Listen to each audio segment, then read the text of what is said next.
It's time for Agriculture, presented by Turkana Farms in Germantown, New York, a small-scale producer of heritage breed livestock and a wide array of vegetables and berries on just over 39 acres. They also produce a full array of garden vegetables, many of them heirloom varieties raised naturally, as well as an assortment of berries, including raspberries, blackberries, gooseberries, black, red, and white currants, mulberries, and elderberries.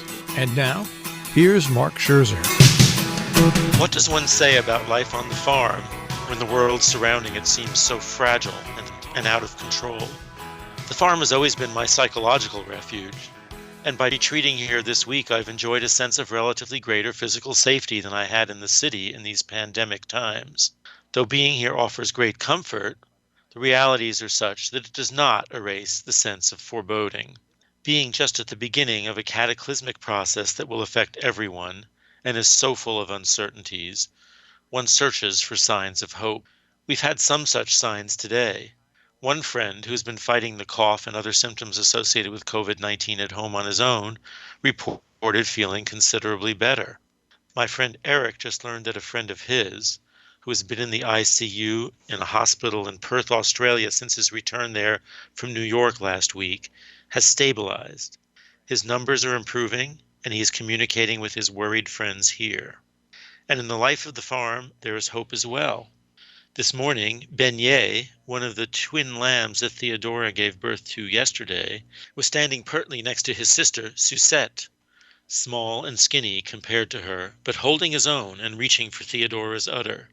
He was delicate and weak at birth, and Theodora had mastitis, reducing her to one functional teat for the two lambs.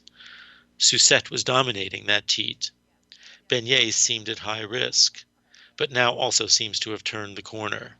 Beignet was lucky to have had the expert ministrations of Troy, who treated his mother's mastitis and kept him warm and fed until he was strong enough to make it on his own.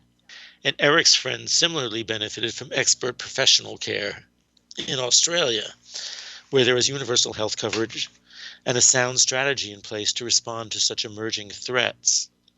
I have fear that our weak and overstretched medical infrastructure, in which planning for such pandemics was not given high priority despite knowledge of the risks, is not going to be able to provide hope for such outcomes in all cases. Will everyone who contracts COVID-19 get as much personal attention and appropriate treatment as little Beignet did? Obviously, intense mobilization and effort will be required now to promote positive outcomes. The signs of hope we had today are not much more reassuring than the promises President Trump made 2 weeks ago. All are as evanescent as the rainbow that appeared over our field this afternoon. Much more is going to be required of us. Educating ourselves as to what is known about COVID-19, maintaining social distance and good hygiene to avoid transmission, reaching out creatively so the required isolation is less overwhelming for others, helping our small businesses survive, and pressing our political leaders to act boldly to protect the most vulnerable, all of which I ponder as Eric recites to me in his native French the lyrics of Un parfum du fin du monde. To snuff out that scent of the end of the world, we will have to participate and act in ways we are not accustomed to acting.